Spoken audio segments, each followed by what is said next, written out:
Okay, so maybe we'll let Sophia. Sophia, can you turn on your video, sweetheart? The audio. Hello. Put it on. I think we can hear you. Okay.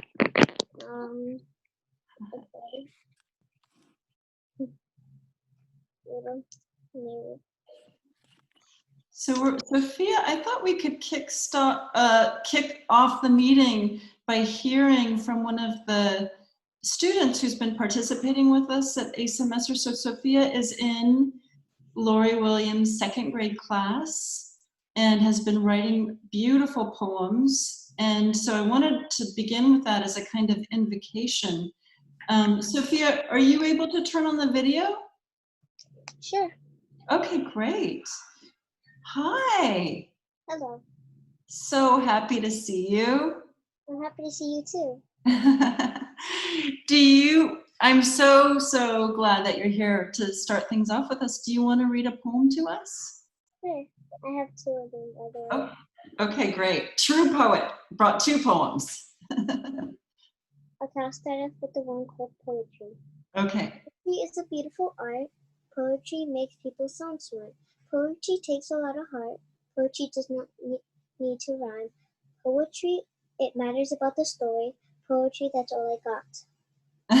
All right, great. So good. You want to read your other one? Here's another one. It's called The World. The world is not a perfect place. Some people think it's a horrible place. But we always need to remember it's home. I know there's a lot going on, but we only need to focus on the happy things, like family or pets or other things that make you happy. Need to remember, not everything's perfect in life. That's all. Okay, great, Sophia. Thank you so much for reading those poems to us. That really gives a beautiful start. Thank you for having me. Yeah, absolutely. Your first public poetry reading, so cool. You got to start much earlier than most poets, definitely. And Sophia, you're welcome to stay if you want, but if you have other things to do, you're welcome to leave. It's up to you, okay? I can stay. I have nothing really else to do. Okay, it might get a little bit boring for you, but that's okay. We are going to write a poem in a little bit later, so I know you'll enjoy that part. Yes, I'm very, very good. Okay, cool. I mean, I feel like I probably don't need to really do anything else now that Sophia's done everything for me. But I did want to talk, so we could do that in the chat too, if you'd like. I don't think we need that quite yet, Bobby. Sorry, there we go. Yeah, but actually, let's just quickly go around. I introduced myself. Julie, do you want to introduce yourself real fast? Sure, I'm Julie Plowd. I work at Brown University in the Sawyer Center for Public Service. Great. Aiden, do you want to introduce yourself? Sure. I'm Aiden Forster. I'm a rising junior at Brown studying literary arts and public health. Sienna. Hi, I'm Sienna. I'm also a rising junior at Brown studying literary arts. Okay, and so Aiden and Sienna have been in my writers in the community class this last spring, and I asked them to join us and let us talk to us a little bit as well. And Lori, will you introduce yourself? Hi, I'm Lori Williams. I'm a second grade teacher at a semester elementary school. I'm Sophia's teacher. And, we've enjoyed having you. It's been a good experience. Oh, it's been great to be with you. We hit the jackpot with your class. Let's see, and I see some other people here. Nefi, do you mind introducing yourself if I'm saying your name right? Yep, that's the correct pronunciation. Sure, I would love, or I don't mind. There we go. Words today. Yeah, so I'm Nefi Aguilar. I am rising senior at Wofford College, part of the Bonner Scholars Program at Wofford. And I study sociology and Spanish double major with a concentration in Latin American and Caribbean studies. Okay, wonderful. And let's see, who's that? Sophia, another Sophia Lombardo. Hi, yes, another Sophia. I am the coordinator of the Bonner program at Center College. We're in the middle of Central Kentucky. When I was a Bonner student at Earlham College, I really focused on creative writing, and that was my minor in college too. So I was really excited to see this session and hear more about how other young folks use creative writing in the community. Great. So glad you're here. Let's see, Jessie. Hi, I'm from DePaul University. We at DePaul, we pride ourselves on producing great writers. So I'm really interested in seeing how we can have more connections with community engagement. Okay, wonderful. And Sage. Hi, I'm Sage Morgan Hubbard. I work with Julie at the Slur Center at Brown as well. Okay. I think we've spoken by phone, probably. Okay, great. So I just wanted to, so I am a poet, and that has been the primary focus of my life for a long time. The poets I studied with were also very serious activists. Two of those poets whom you might know of are Amiri Baraka and Allen Ginsberg. And I also chose to study with those poets because of their commitment to activism. And so for a long time, I worked as a poet in community. The first place I ever taught poetry was in women's and men's prisons in Colorado. And then I spent 3 years as poet in residence at 2 homeless shelters in San Francisco on a California Arts Council grant. I worked in California with an organization called California Poets in the Schools. That's where I really started doing this practice seriously. And let's see, we can look at a short video. I just wanted to give you a little sense of 2 organizations that have been really key in the nation in using creative writing and poetry, both as a way to bring artists and or poets and writers and educators into contact, and to bring poets and writers into public spaces as I guess experts and also workshop leaders. So California Poets in the Schools, we'll look at a short video from them. Bobby's gonna get that started for us. Can you see it? Yes. Hi, my name is Zachary. I'm in the 7th grade in middle school. I'm a baseball player, basketball player, a dancer, and more importantly, I am a poet. I've associated in the California Poets in Schools program, a statewide program that reaches over 26,000 students. My poet teacher was Susan Sibbett. Miss Sibbett educated us to utilize our creative minds to write poetry from our hearts and discover our natural curiosity through writing. I would read my poetry at events such as Watershed in Berkeley and the Junior Giants Poetry Meeting at the San Francisco Main Library. I learned to write my feelings and thoughts and create the written word. California Poets in the Schools was a great part of my life. Your continued support will influence all kids like me to experience the world in the world of poetry. Thank you.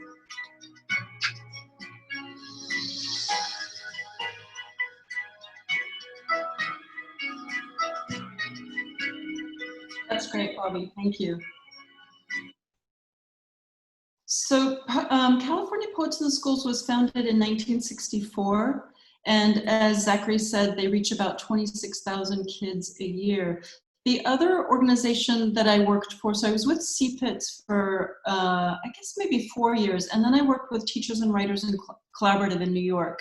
And Bobby, could you just go to that About Us page for Teachers and Writers? And so Teachers and Writers was founded also in the 60s, I think 67, by some really incredible writers like June Jordan, Grace Paley was involved, many other writers. Actually, could you scroll a little and we can see some of the things, some of the writers. Anne Sexton, Muriel Rukeyser. I don't know, if you don't know these poets, look them up. They're all incredible. And very similar to California Poets in the Schools, the notion was by placing writers in schools, in public places, we could train not only students to be passionate about writing and to find autonomy in the use of language, but we could also help train teachers to teach writing in a more, I guess, intimate way. And so when you do a teachers and writers residency, you always do a workshop for teachers as well as for kids. So I worked for them for 6 years. I worked in every single borough of New York, doing residencies in all kinds of situations. Then I was asked to come teach college students at the University of Denver.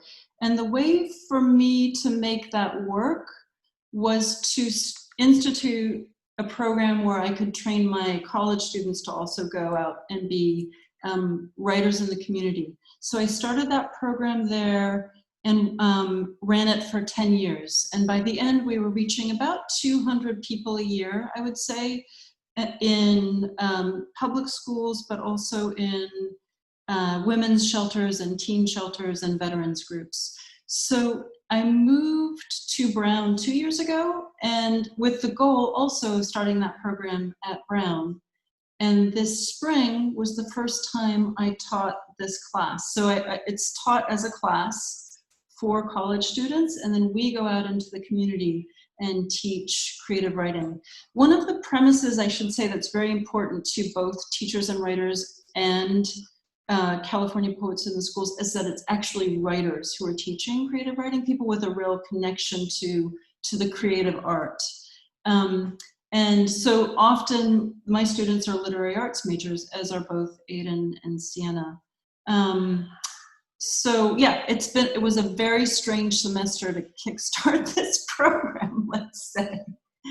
And we were working with 2 schools, Sophia Academy and Asa Messer, and students were just about to fan out and do their own residencies when COVID hit.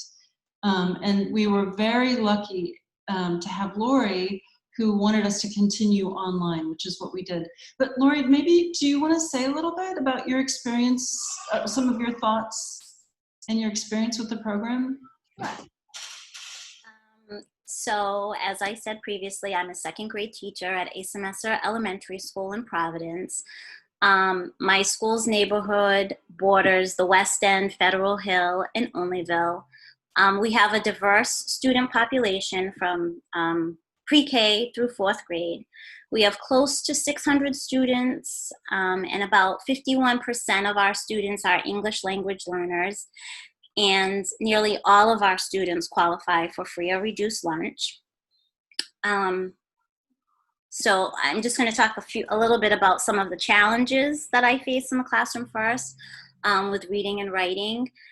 And so while all of my students are engaged, they're eager to learn, they don't all have the same resources such as help at home, background knowledge, or English language proficiency. Some students are very reluctant writers.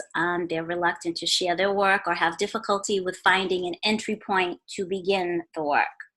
So these challenges have grown even more through distance learning, as it's been difficult for some students to access Google Classroom or Zoom due to poor internet service or no internet service at all. To having someone at home who's able to assist them. Some students still have parents that are working and they're staying with grandparents. So while our school district has worked very hard to acquire internet access and hotspots for students to use, unfortunately, not everyone participates using the online formats that we have. Some students come on when their parents aren't working and others not at all. But I do have a core group like Sophia who are on a daily basis and are trying to make the best of our current situation. So when my principal first approached me about having Eleni and her students come in to teach poetry, I wasn't given too much information at all. So at first I was a little concerned about how that would work in the classroom with my students, but I did agree to it. As I said before, poetry is not my strong point. So it was nice to have someone come in to do the poetry with the kids, and I could learn from you and give them such a great opportunity. I've been pleasantly surprised at how my students have taken to working with you and your students. So much so that when we moved to distance learning, the kids were asking if we were going to be continuing with poetry. And I said, well, I don't know how that would work. And it just so happens that you contacted Denise, who is my principal, and me. And I really think it's benefited the students. They look forward to our Thursday sessions. Many of them have written very thoughtful and insightful poems that I know I would not have been able to elicit from them on my own. So I'm just going to talk a little bit about my students. One of my students who struggles with reading and writing has had an opportunity through working with the college students in Eleni to verbalize his ideas and use the older poets as a sounding board before attempting to write on his own. I've noticed that he doesn't have as much of a lag time the way he usually would in writing before he starts his poetry writing. He wants to write like one of the poets that have been introduced to the students in class. And he's been totally unburdened by the fact that a poem can be whatever you want it to be. It can be as long as you want, and it doesn't have to make sense. It's just the ideas and thoughts that you have perhaps on a particular subject or image. So I think that's been very freeing to him.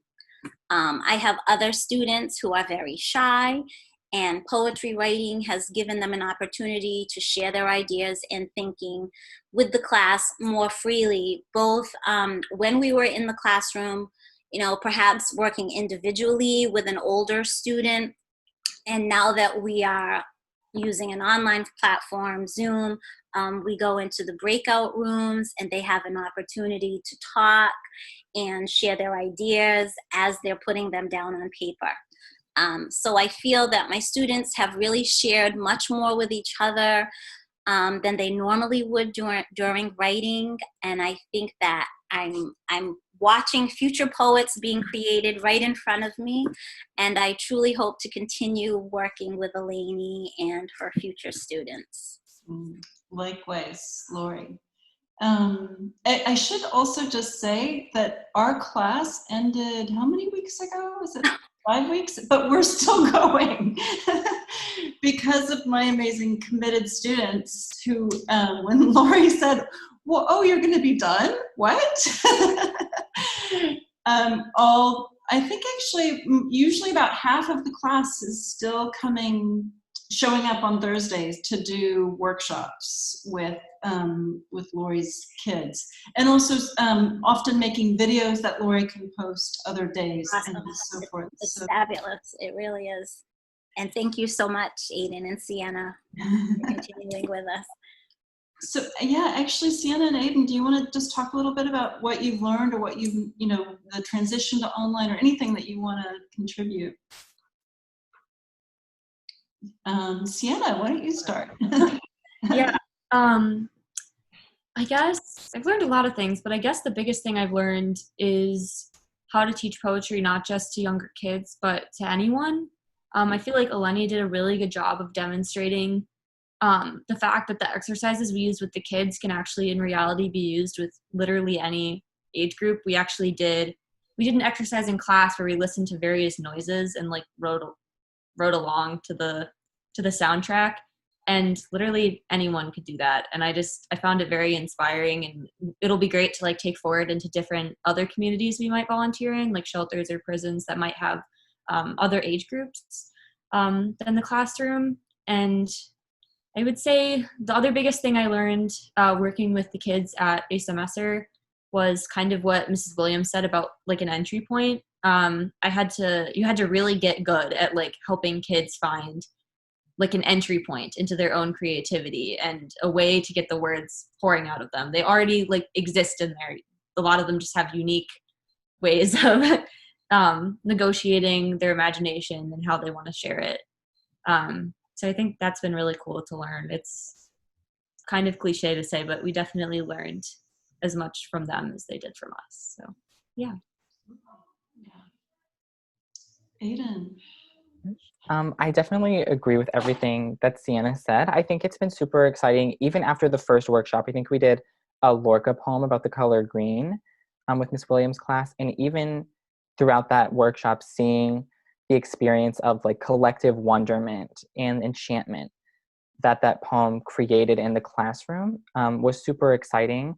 I think it's nice not only to share that with students, to kind of show them or to kind of break down the Sisyphean idea that like poetry is inaccessible and like so difficult and like impossible and kind of like resisting engagement, but to show them like Miss Williams said that your poem can be anything that you want. And like we always ask the kids like, who's the boss of your poem?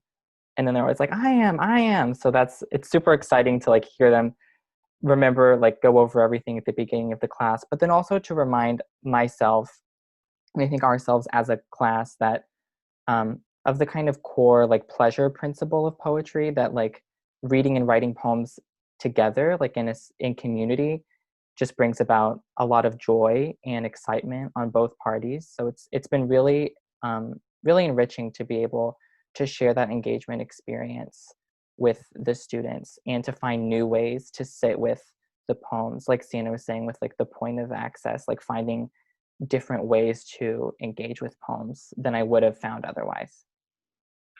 Great, thank you both, and thank you, Lori. Yeah, one thing I do really adhere to the model that kids are capable of reading and responding to poems that are written for everybody, not just written for kids, so that they're capable of responding to quote unquote great literature. And I've seen it over, I guess I've been doing this work for, 30 years in some form or another. And I've seen it happen again and again. They are absolutely capable of responding to Lorca, Langston Hughes, Shakespeare, and that in offering that to them, they're, and not speaking down to them, they are able to open just a broader field of imagination for themselves and a deep sense of autonomy. And thinking about what we're going to need moving forward, I think it's finding forms that help students on all levels, whether they're at Brown or at ASMS, or connect again. And connect to themselves and connect to each other. And I think the arts have a really great capacity to do that. So I'm really excited to continue with that. I thought we could actually do a writing exercise if you guys are game. You guys game to do what we do in the classroom, which is actually what I did when I first started the class. I did a lesson plan without telling them I was doing something I would do with second graders. They were a little bit mad at me that I didn't tell them I was using them like second graders, but I'm telling you guys in advance this time. So let's start. Let's see, Bobby, would you go to that page for me that just says, what do you know about poetry? Oh, actually, you know what? Let's read Jeme's poem actually as an invocation. This is another of the second graders, another invocation. And Aiden, do you want to read that for us? Sure. I forgot how to eat. I forgot how to sleep. I forgot about the person I was supposed to meet. I forgot about earrings. I forgot about birthdays. I forgot about candles. I forgot about every single thing I forgot. Oh, every single thing. I forgot how to eat. I forgot how to sleep. I forgot about the person I was supposed to meet. I forget about everything I see. Great, thank you so much, Aiden. And I love that poem because it also reminds us, this is based on an exercise that Sienna did with the kids, based on a Jenny George poem. And it reminds us, well, first of all, that we remember everything we forget and listing what we forget. And that one of the things that poetry does, what poetry helps us do is remember all kinds of things. Remember connection, remember detail.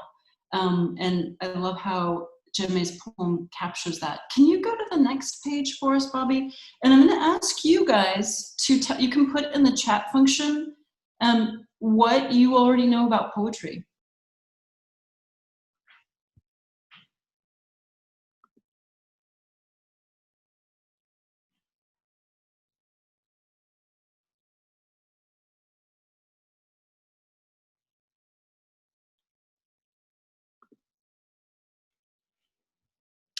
Ms. Williams is an excellent student. Poetry can be about anything. Absolutely.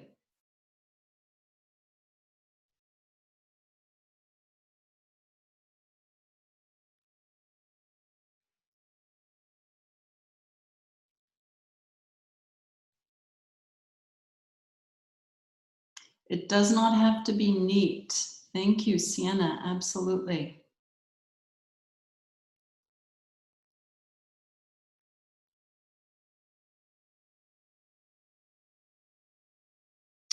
Julie, yes. You learned from Sophia. Good learning. It does not have to rhyme. Absolutely.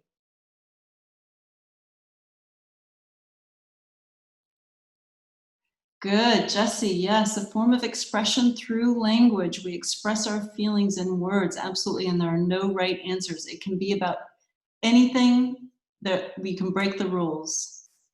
Sophia, yes, poetry can be fiction and nonfiction. Thank you for adding that, Sophia. Sophia Lombardo, well, some forms of poetry have rules, not all poetry has rules, absolutely. Nephi provides a pathway where the writer could explore their life histories, make sense of aspects of intersectional identity, and facilitate liberation, insight, and empowerment in the uncertain domain called human experience. Absolutely love that. I think one of the things that's important to me about poetry is very much its liberatory capacity. Sophia, yes, you can use your imagination, so important. Thank you for adding that. Now, I want to introduce a term to you all. And does anyone know, do you remember, maybe Sophia Pineda remembers too, an image. What is an image in a poem? An image is a sight, a picture, maybe for an example. Yes, absolutely. When you get a picture in your head, you use words in a poem or sometimes in other kinds of writing to get a picture in your head. You're so good, Sophia. I'm so glad you're here.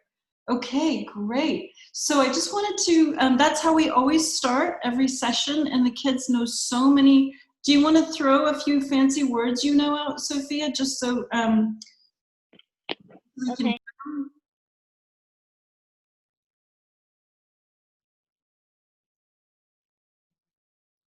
Maybe while Sophia's doing that, are you going to type them? So yeah, personification, awesome. And you really good spelling, even though we know spelling doesn't matter in poetry, you spelled it perfectly. So while Sophia's doing that, why don't we go, so we start every session this way, and we remember all the new terms and tools that we've gathered. Each week we add a new term. So we do a kind of remembering of what we know, and sometimes we introduce a new concept. Today, one of the things that we're going to focus on a little bit is image. Yes, Sophia, simile, so good. And Bobby, could you go to the Juan Felipe Herrera poem for us? Line breaks, yeah. Okay, so I don't know if you all know who Juan Felipe Herrera is. He's a wonderful poet. somebody very close to my heart. He was the poet laureate of the US from 2015 to 2017. He also, his parents were migrant farm workers, and so he grew up traveling around mostly California, living in tents and so forth, and got onto poetry at a very early age. And a quote from him I love is, actually, Sienna, can you see that? Would you mind reading that for us? Yes. Any poem that said, "Hello, I'm here, how are you?" was one I didn't even want to read. I wanted to fly with symbols and metaphors and see trees in the shape of flying saucers. Okay, great. So as you might imagine, Juan Felipe has a really wild imagination, and you'll see that manifested in his poems. And I see that Sophia added metaphor. Yes. Oh, sorry, Bobby, could you go back to that? Because we need to look at the poem. Sorry about that. If you could go to the link.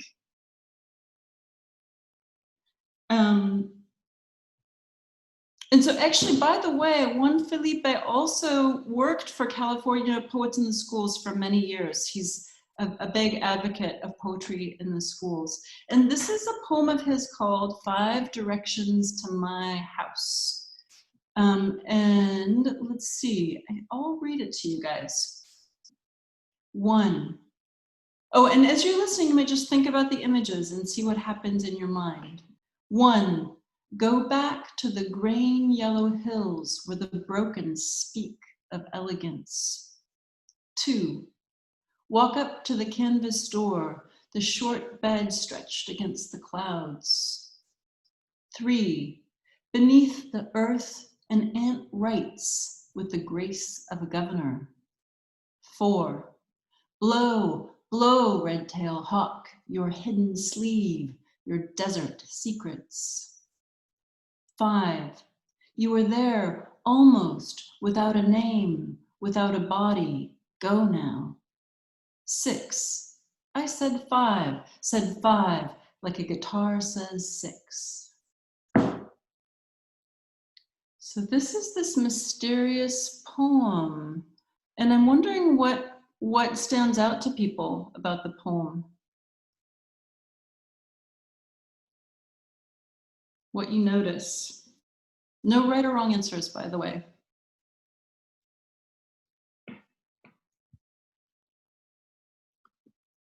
And you can put that in, you can either speak out or put it in the chat function, whichever you prefer.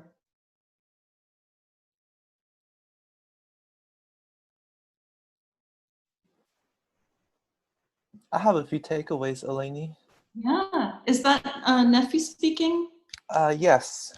Yes, hi. It's hard because I can't see all of you at the same time, but yeah, tell me. I guess particularly the first and second stanza kind of brought in my mind this sort of imagery of the hometown where my mother was born and raised. So I guess one thing to clarify is we weren't born here in the U.S. We're from Mexico. I was born in Mexico City. Meanwhile, my mother was born in this rural town in the state of Oaxaca. It's called Santiago Miltepec. And I guess really growing up, and even when we moved here to the U.S. 16 years ago, that wasn't something that we really talked about. And it wasn't, I guess, really until this past year where I kind of got curious and wanted just to know about, I call mom affectionately Tia Jose, which is Spanish for Aunt Jose, because that's Aunt Jose, or short for Josefina. That's the kind of the affectionate nickname that everyone in the family calls her. So I got a chance to kind of sit down with her and kind of get to know about her experiences growing up. And I guess I've never been to the town that she was born and raised, but I've had a chance to see videos on YouTube, and just I've tried to visualize myself. So I guess incorporate a little bit of perspective taking of just like being in the town. And it's definitely a much more, I guess, compared to the US, a much more slower way of life. That's how my mother has kind of pointed out. And there's definitely at least from what she's told me, like a close-knit community between people through the yearly feria, or the fair that the town has. And so just, I don't know, just those two stanzas really brought like the imagery of like the rural, like the mountains and some of like the places that she, I guess, because that's another thing too, that I guess my mother, I guess, I don't know if I could say that she employs, but I see her as a storyteller as well. So through her storytelling, I've noticed that she is very good at like explaining like where she grew up in like vivid details. And so I don't know, just kind of brought like that type of, I guess, feeling identified with a place that I've never been to. That's so cool. Actually, Bobby, could we go back to the poem? Because, yeah, I think, and that makes a lot of sense, because I think in a poem, when we use really specific details like that, they allow us to connect places that we know. So the green yellow hills, I love how you know, these images that Juan Felipe used in his poem can allow you to connect to a town as well, or a place. Yeah, any other images that stand out in the poem, or any other things? Jesse wrote, it's both familiar and mysterious, so true. And I love that about Juan Felipe's work, where like there's clearly a reality here, but there's also a dream life, right? So he's always got this bigger thing going on. And so some of the things that we can put our hands on or really see, the green yellow hills, the canvas door, right? But the canvas door is, it's a shortbread, but it's stretched up against the clouds. So it's like reality and bigger. And it's, yeah, just the way he keeps doing that. Any other images or things that stand out?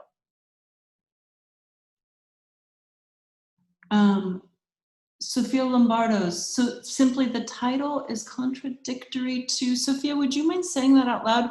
I can't see the whole part of the chat. Oh, Aiden's noticing the use of commas. Okay, here we go. Okay, let me go down. The title is contradictory to the poem. Yeah, absolutely. So how do you, if these are directions, right, and they're numbered, so we get a sense that there's something orderly about them, but would we make it to Juan Felipe's house by following these directions?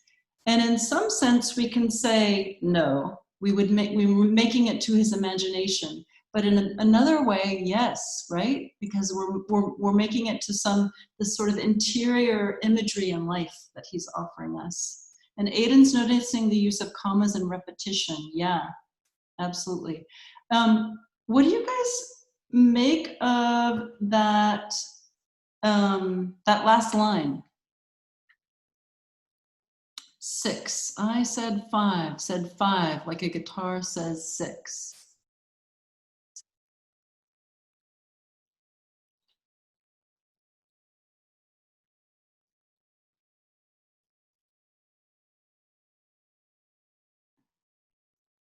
It's almost, I don't know, is it the most, to me it is maybe the most mysterious part of the poem. Sienna, you're nodding your head? Yeah.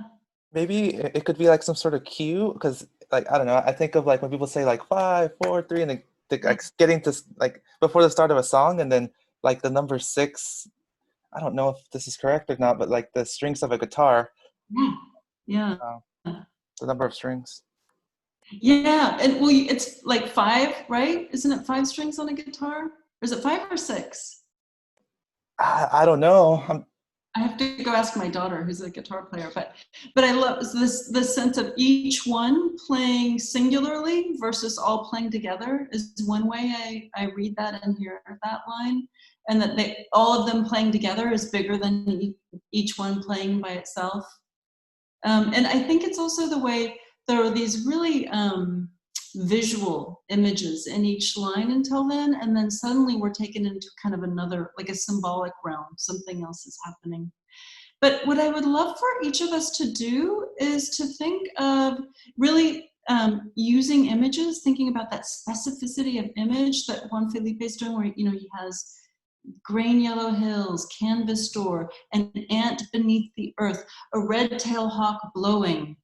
Could you give some short directions to your house? What you can decide what house that is, or it can be many houses. That's up to you. And could you write a line you could write it down by hand, or you could add it to the chat. Up to you how you want to compose it.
Mm.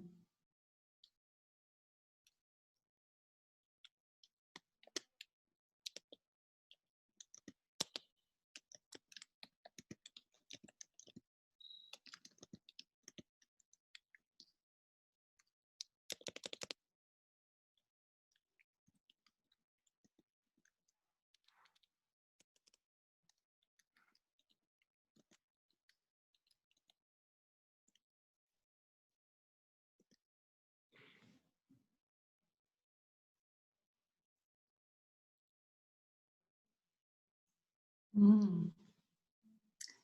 Ms. Williams, you are turning into a very good poet.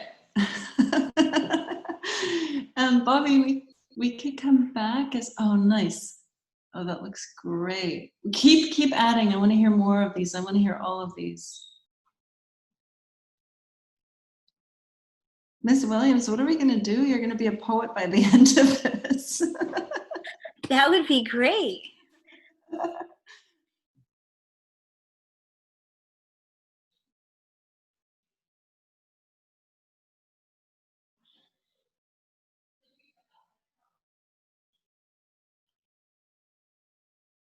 Oh, this is so great. Sophia Pineda, do you have something you want to add? It's good. Yes. Okay, wonderful.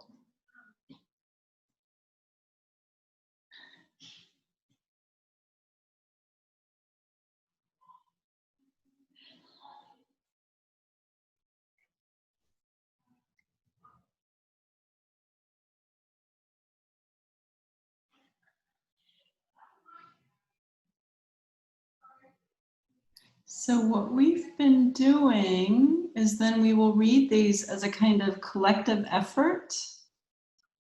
And Lori, do you want to read it? Do you feel up for that? I think, Unmute myself. Okay. yeah, Go to the chat. starting up at, I think Julie. I am not done. You're not done? Do you think you'll be done by, should we give you another minute, Sophia? Yes, please. Okay. You know what? Actually, while you're writing, this will be great because we can if Aiden and Sienna, you were going to talk a little bit more, and then we can come back to reading the poem in a minute. Sure. So I think we were going to talk a little bit about the transition to remote learning and how that impacted our experience in the class. And then also Sienna was going to talk about fundraising efforts. Mm-hmm. So as Eleni said, we were supposed to start our individual residencies right when COVID-19 hit. And so at first it was sort of up in the air how we were going to proceed, but I think we settled on like a method and like a tool for proceeding with the class that I think was really enriching and exciting. It took multiple sessions to kind of figure out how best to balance like the length of the lesson versus the length of a breakout session, and how best to pair up brown students with asymmetric students. But I think something that I tried to emphasize in the lessons that I created during this time, and we also had a balance of like in-person Zoom lessons, sort of like the one Eleni is leading us through, and then pre-recorded videos. And something that I tried to emphasize was that poetry was a tool for compassionate togetherness and for like empathetic proximity during this time in which we just physically could not be together, and to try to maintain this sense of empathy and energy and excitability among the students for the work that they were doing, and that poetry could be a way for them to experience not only magical togetherness but also a kind of respite from the kind of hardships and the changes of their daily lives, as well as like an educational experience that was not really legible as anything that they had experienced before. So I think it was really exciting to try to maintain that sense of joy and pleasure, and then also to kind of work out these tools and to find kind of flexible and dexterous ways of delivering these workshops and hosting them. And it's also been nice to have like some of the same students in our breakout rooms every week to build this kind of longitudinal relationship where they feel comfortable kind of drafting the way that works best for them with the technology they have, or because some students in my groups like to handwrite and then share, and some students type it all to me in the chat. And so it's been nice to kind of evolve the way that we're approaching engaging multiple students at the same time. And so Sienna, if you want to talk about the fundraising. Yeah, so one of the challenges that came along with remote learning is that not all of the kids in the class had like the school supplies to adequately engage with some of the exercises we were doing and stuff. I know there were times when Eleni would come back from a breakout room and say that like the kids there didn't have paper to write on, so they would kind of just like dictate their poems to her. So we're definitely finding some unique improvisational ways of coping with that, but we ultimately decided it was really important to kind of address and help mitigate this inequity. So we started a GoFundMe to put together care packages for the kids that would have notebooks and pencils, crayons, stickers, of course, and some poetry books. These books were Talking to the Sun by Kenneth Koch, which is a lot of classic and also little known poems with illustrations, and also some anthologies of children's poems that Eleni had assembled over the years, which was really good because we wanted them to keep reading poems even though they were at home and not in school. So we ended up making $130 over our goal. We made $1,130 in total, which is really exciting. We like rallied our friends and family and whoever else could contribute. And Eleni assembled the care packages, and Mrs. Williams and Eleni did pick up at the Asa Messer parking lot and are delivering some. And all the kids were on Zoom in class with their notebooks. It was so cute and really awesome to see how excited they were to have those tools. So, oh, and all of our school supplies that we ordered were, we tried to make them sustainable and FSC certified. And yeah, I'm really glad it worked out and everyone rallied in that way. Thank you so much for putting that. Thank you, Ms. Williams, too. Oh, thank you. They are so pleased with them. And I still have kids saying, I didn't get mine yet. And I said, we're working on getting things out. Yes, let me know. We still have work to do there. Let's see, I think Sophia added a beautiful ending, I think. So I think we're ready to read this poem. So Lori, if we go back to Julie, kicked it off. Do you see that on the rare circle?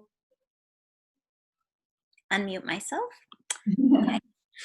On the rare circle, sorry. On the rare circle in our city, find one of 4 centurions built for sisters. Beautiful illustration, by the way. A word the kids just learned.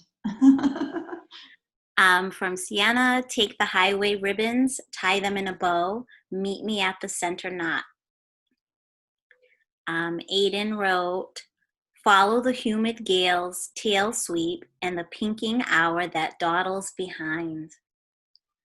Sophia Lombardo wrote, count backwards from 23 until you see 15, then rest a while. Eleni wrote, turn left when you hear the ocean roaring, rearing. I wrote, follow the charcoal lane, the twisted brush glistening with dew. Neffy, would you like to read what you wrote? Oh, sure. So I guess when I think of home, like I guess I think of food, and I guess particularly like homemade food. So I kind of improv a little bit and wrote this poem. I'll try my best to translate it in English.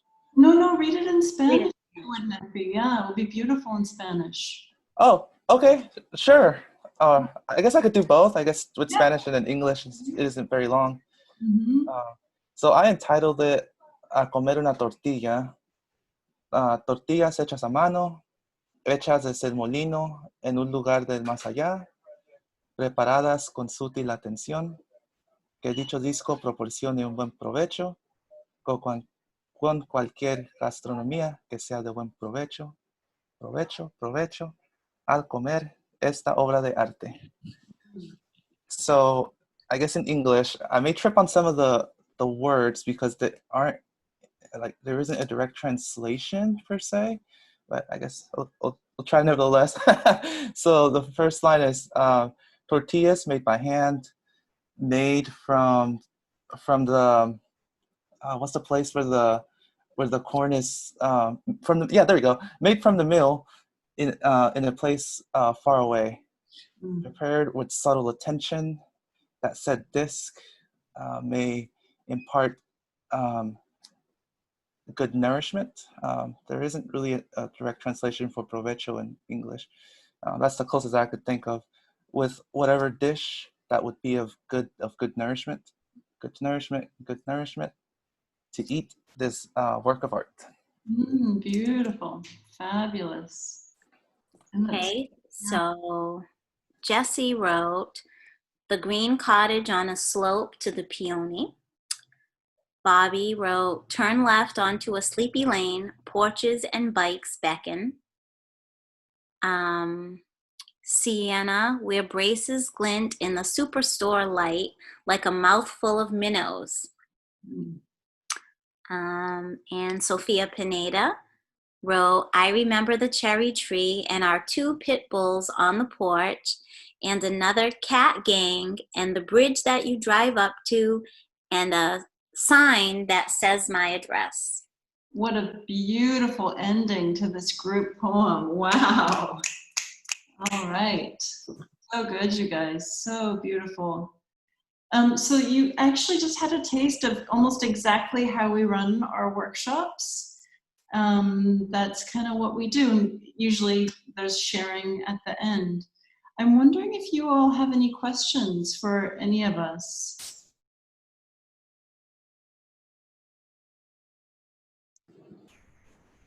It's Bobby. I don't have a question, but I have to tell you, it's just the way Lori described it, the way young Sophia described it, magical. Thank you.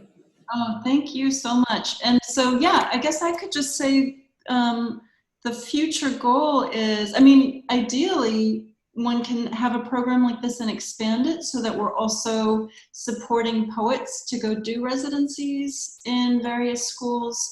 And we're reaching many, many kids and taking all kinds of, I don't know, connecting it to all kinds of ecological concerns, all kinds of things, and without losing sight of the art and expression of poetry. So I hope that you guys all find ways to do such work in your own communities. I can tell by the lines that you wrote that you've got a good start. I think that's it. I don't know, anyone want to add anything else? I have a question for the group, just to kind of get perspective on, I guess, a question that I've kind of explored on and off, but haven't really, I guess, ventured out into asking for advice or insight. So I guess since I first started university, I guess particularly within the first year, I didn't even realize this within myself, but about how writing, I guess when it came to writing, at least in my Spanish classes, my introductory Spanish classes, one of my professors said that I had like this sort of voice, I guess in a creative writing, poetic voice that I wasn't even aware about.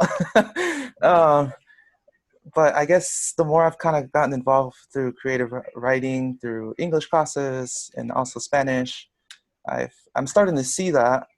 And I guess I wanted to get y'all's input regarding poetry, creative writing as being like an outlet within like a narrative medicine, which I think is like a subfield that has to do with the power of storytelling within the healthcare setting, to where people can kind of make sense of their health, their conditions. And so I don't know, I just wanted to, I guess, get like or any opinions or any insights would be, I guess, greatly appreciated within that domain, because that's something that I'm definitely I would be enthusiastic to incorporate within a social work type context. Aiden, you might want to speak to this because you're doing public health as well. But I do want to say that I think one of the things that can happen in creative pursuit is transformation. And I mean, I think that's one of the goals. If there's transformation of self, and I think when that's the first step in kind of getting in touch with that interior capacity of the imagination. And it does extend, when it gets to very big levels, we see that it extends to transformation of others too, in the way that art can change others. But Aiden, do you want to speak to this a little bit? I saw you nodding your head, and I know you have some expertise in the medical field too. Sure. This is definitely, I considered like doing an independent concentration in narrative medicine last year. So I've thought about this a little bit. And like my public health area of interest is LGBTQ community health, and particularly HIV and sexual health. And so in the community engagement work that I've done with HIV, independent of literary work, and in the coursework experience I've had, I found that like patient narrative and metaphor, and particularly kind of the ability to metaphorize your illness experience in a collective setting has not only transformative powers, like Eleni said, to the kind of interiority of your imagination, and particularly in the context of HIV, I found that it's helped HIV positive patients find ways to kind of sequester and illuminate their own history of their illness experience, and to kind of take control of that from I guess the societal stigma that comes with being a person living with HIV. But it's also a way to kind of to have that experience of interiority, but also to share and translate their individual experience of illness or of a health paradigm. So I think that in terms of narrative medicine across health phenomena, I think it's a powerful tool for both an exploration of poetic interior and somatic interiority, but also a way to externalize that and to create this kind of like arborescent like togetherness and to translate these illness experiences. And so that's what I found in my work with HIV specifically. But I've read a lot of like papers, more social science papers, but then also like creative work saying similar things about cancer and other health phenomena. Yeah, I mean, I think that art does have the capacity to heal on all forms of, you know, on all levels. It can be even from a non-illness perspective, there's healing that can happen. I think sometimes artists get a little bit wary of talking about art as therapy, because it is also art, and that's so important, not to just relegate it to kind of a tool that has, it's bigger than that too. But I think it's also important not to lose sight of the fact that the reason we started doing it as human beings, you know, 30,000 years ago or whatever, was to connect to other life forms, to connect communities, and that when we pay attention to connecting and those connections, healing happens. I think I have to go protest now because that starts soon. So thank you all. Thank you for having me, Julie. Thank you for suggesting it, Lori. Thank you so much for joining us. And thank you. And for being such a wonderful partner and for teaching us. And I think Sophia left. She finally got really bored with the adults. And she did an amazing job. And thank you, Sienna and Aiden. Thank you, Bobby. Thank you, Neffy. Thank you, Big Sophia and Jessie. Thank you. Be well. Thank you. Thank you, everyone. Thank you, Eleni. Thank you, Aiden, for the advice. Thank you.